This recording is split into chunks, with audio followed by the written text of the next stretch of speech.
অতি সম্প্রতি মজলিশপুর বিধানসভা কেন্দ্রের অন্তর্গত জিরানিয়াতে সিপিআইএম দলের নেতা তপন দাসের বাড়িতে আক্রমণের ঘটনা সংঘটিত হয়েছে।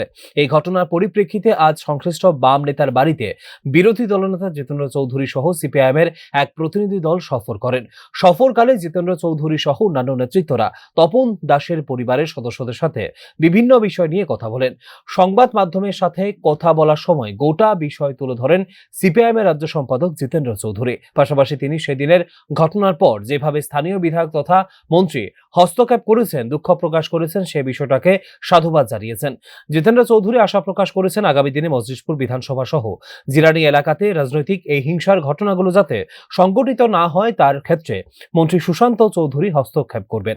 এই ঘটনা ঘটার পর এলাকার যিনি প্রতিনিধি এবং মন্ত্রীও তিনি, তার রিয়াকশান শুনেছি।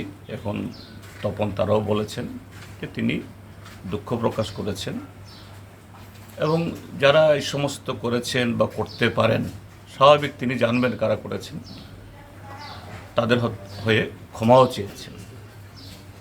তো আমি আশা করব